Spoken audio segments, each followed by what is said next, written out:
Well, this morning in our My Money segment, we take on identity theft, one of the fastest growing crimes in America. You know, it's so easy to tell yourself, oh, it won't happen to me, but it happens all the time to people from all walks of life. In fact, according to figures from the FTC, identity theft happens every 4 seconds in the United States. Joining the balancing act today is Ken Chaplin, Senior Vice President of Experian's ProtectMyID, and Kerry Kilmer, an actual victim of identity theft and ProtectMyID member. Good morning to the both of you. Good morning. Ken, I want to start with you. What is identity theft? Well, Danielle, all of us have information that's unique to us that identifies us. Things like your social security card, credit card, or driver's license numbers. When people use that information without your authorization for their own personal gain, that's identity theft. They could be doing things like taking out lines of credit, getting a job, or even obtaining medical care. It happened to me. My purse was stolen many years ago, and they immediately started charging and opening accounts and doing all of these things, and I felt so violated, and I'm sure that's something you hear all the time. What are some of the other ways that people can get a hold of your personal information and assume your identity? Sure. Well, identity theft is a crime of opportunity, and unfortunately there's more opportunities than ever for people to steal someone's identity.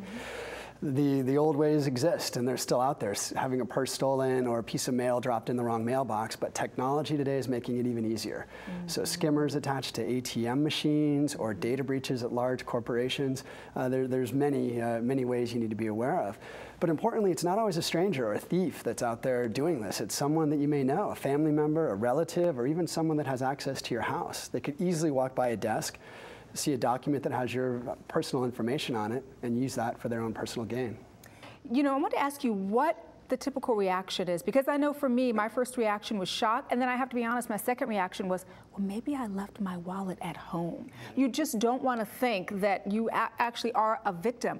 Is that the kind of reaction that you hear from people, Ken? Yeah, it is. You know, and our Experian identity theft resolution agents share a similar story. People feel victimized, just like any other crime, and a serious sense of loss.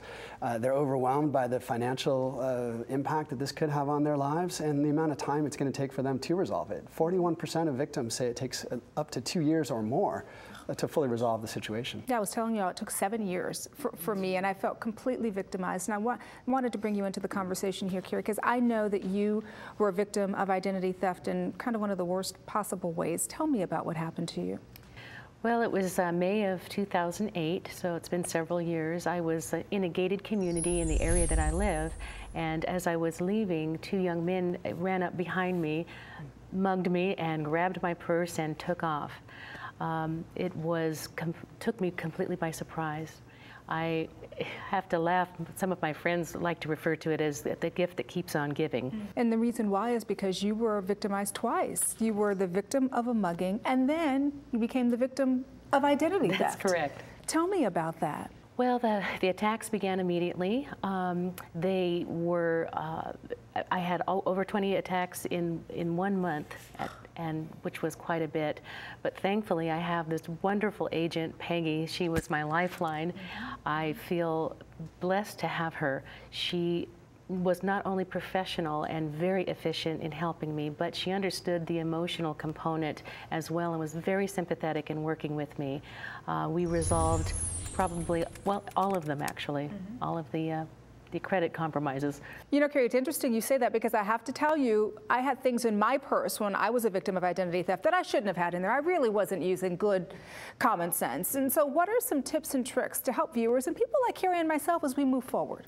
Yeah, sure. There's really 4 things you should consider when setting out to set up a personal identity protection plan. The first being vigilance. Make sure that the data you put out or the things you throw away in the trash don't contain any information. We know thieves go through trash looking for this information. Thieves also break into homes to try to get not only gold and jewelry, but they're looking for data on you. So make sure tax returns, account statements, insurance documents are locked up the same way you'd lock up any other valuable information.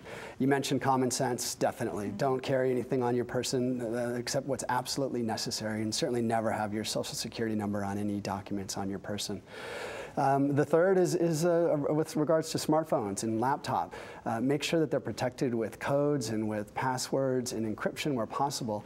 And the last is having a partner. You heard Kerry's story, and I think having a partner was certainly helpful in her situation, but a partner can also help from a protection standpoint in advance of having your identity stolen. Great advice, and you talked about the gift that keeps on giving. Kerry and I are now the Grinches.